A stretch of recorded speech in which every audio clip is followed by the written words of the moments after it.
Mama. Hey, God bless you, Mama. Ah, Mori, mommy, me. See my mommy. Ah.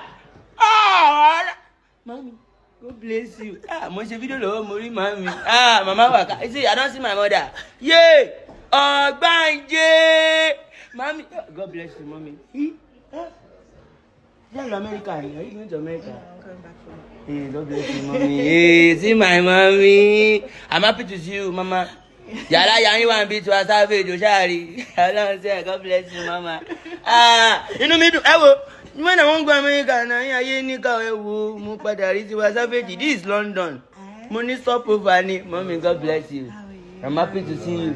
Hey, international woman. #1. My meet her for London ní fashion show. Blow. Tó ẹ pẹ́ blow ni wọ́n máa rí yín.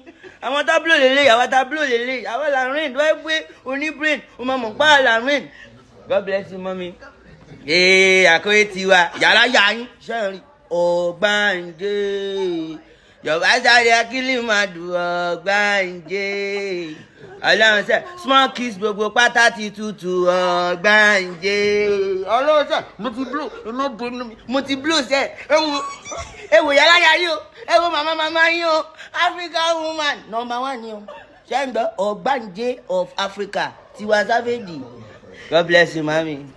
You no go ever spoil for you. I dey loyal o. Ọlọ́run sẹ́, màmí ẹ̀dá mi mọ́mọ́ tọ́. Ẹ gbàjẹ́ nítorí mi. Ọ̀gbàǹjẹ́.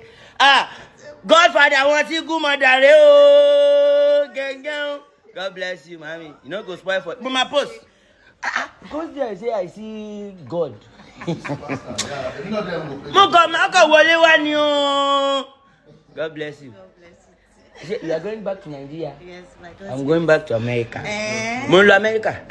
Mo sì máa tún padà. Hey, Mama, you are a star. Star don't beg to shine. Star ni yín. Understand?